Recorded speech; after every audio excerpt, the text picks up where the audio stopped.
Alright, hello and welcome to the tutorial on how to make a NORO Blythe blanket.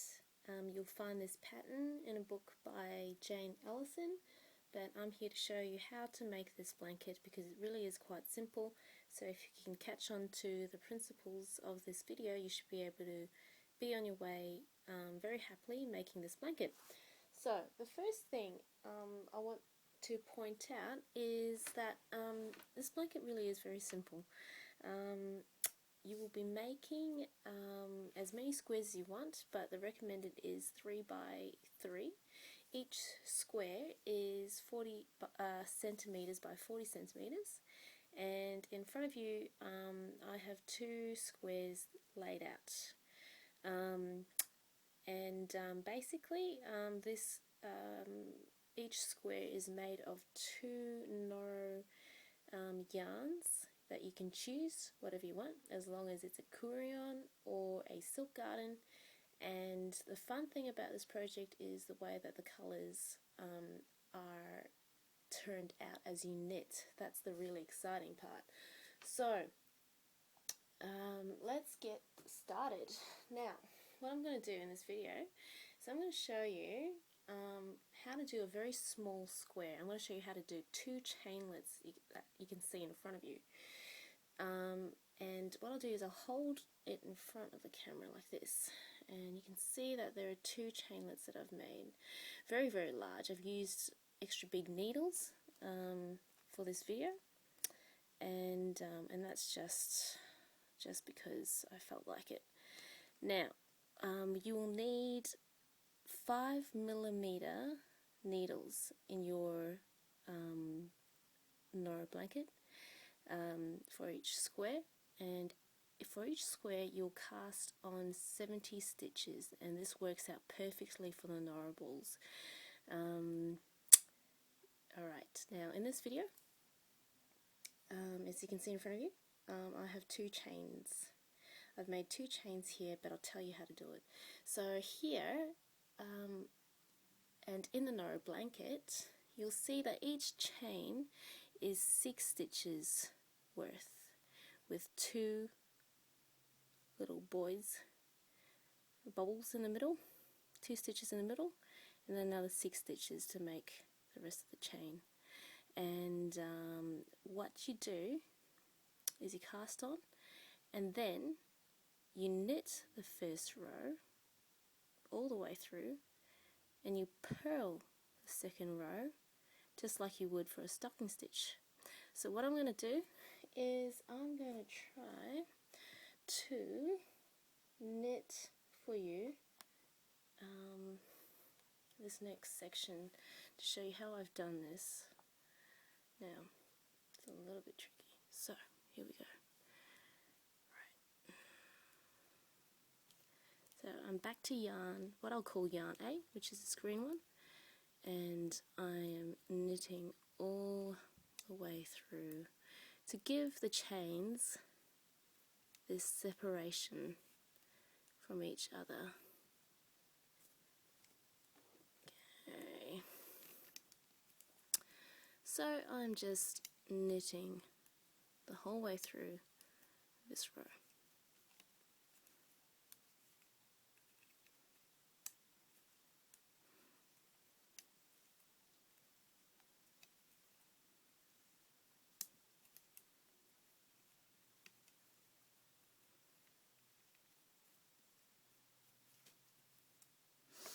You can see, pretty basic. That's a knit. Now turn it around. Obviously you'll do this a lot faster when it's your own piece of work. That is the wrong side now. And then I purl all the way through.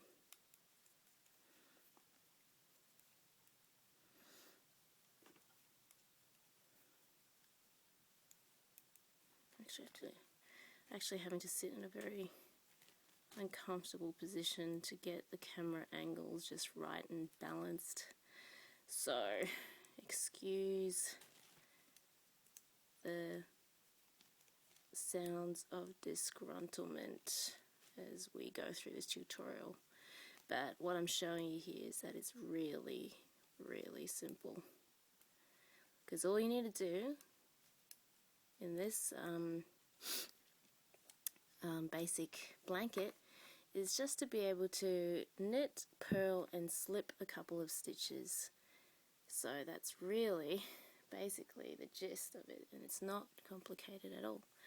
Right, so now that I've done the knit one row and purl one row, you can see that there's a bit of separation starting to happen between the chains that are going to form. Now I pick up my second ball of yarn, which is this very dark colour, which fortunately doesn't come out very well on the camera and the lighting, but that's okay because you'll survive it. Okay, so now I knit with yarn B a whole row, and like I said before, in your NORO square blanket for the Blythe blanket, you will have a cast on of 70 stitches. Each chain is 6 stitches wide with 2 in between. 2 stitches in between. So what I'm doing right now is I'm making the bottom of the chain, the bottom row of the chain. So I've knitted that, I turn it around, it's the wrong side now, and then, whoops, let's see, okay, and then I purl it, sorry, say that again, I knit it to make the bubble go onto the right side. And that's how you get the effect of it popping out on the right side.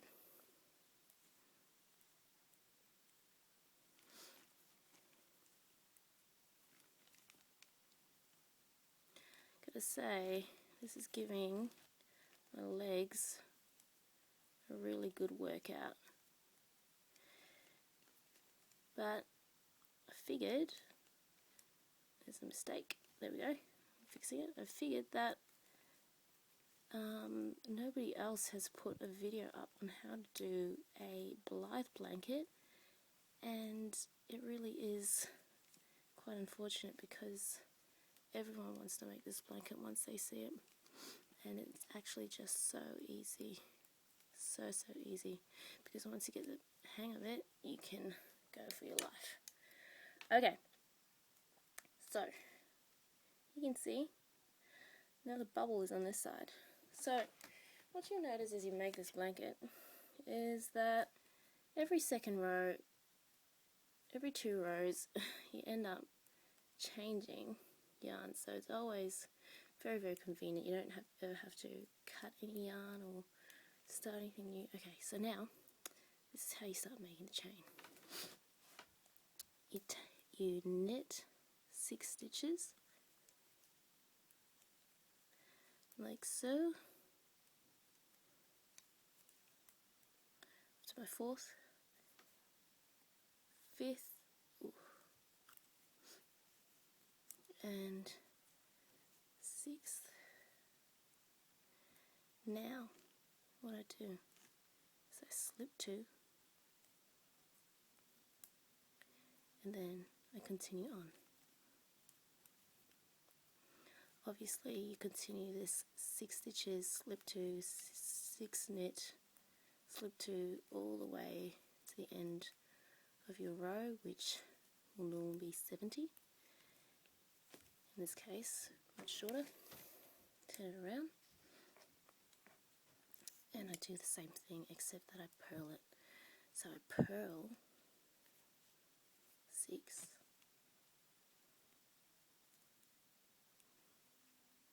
that looks a bit funny, but that's okay.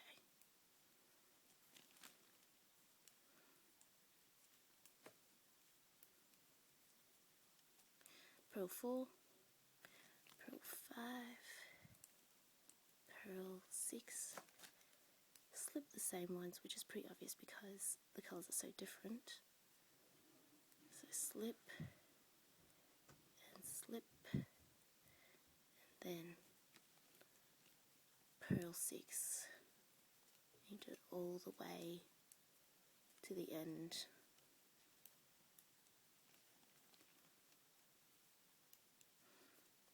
Now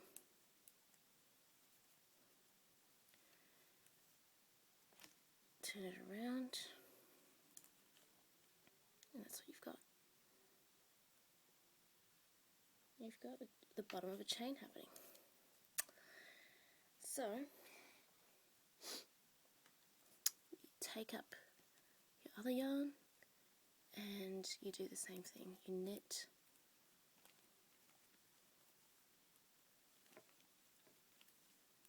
six,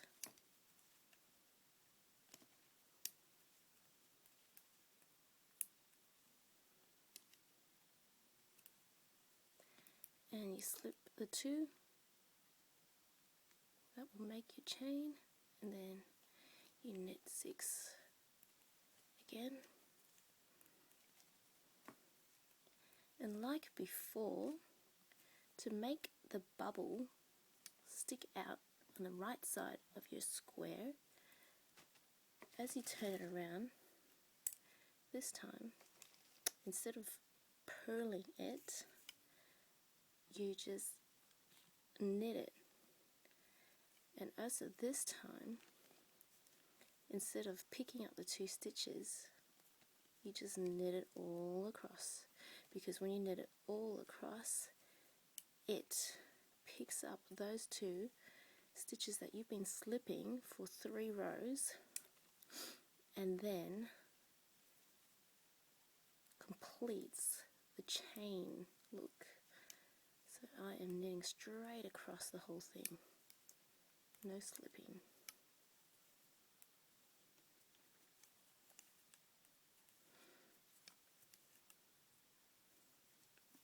Oopsies, there we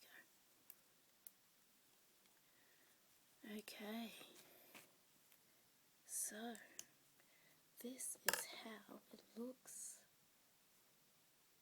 Now we have our chain happening. Right, so that is the basic of how you make a chain. Now what you'll notice is that for every second row, the chain's offset. So here we started off with 6, picked up 2, 6, picked up 2, and that continues all the way to the end of the row. Now, the next set of chains, we start with 2, slip the 2, do the 6, 2, 6, 2, all the way to the end, and that leaves 2 here on the side as well. So it gives the patchwork this offset look. Offsets the chains, which just gives it a bit more variety. And that is in essence how you make a NORO.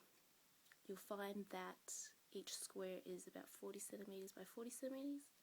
You'll need 5mm needles or US size 8, and it's a cast on of 70. So I hope you enjoyed this tutorial. Sorry about the camera falling all over the place, and good luck. See you later. Bye.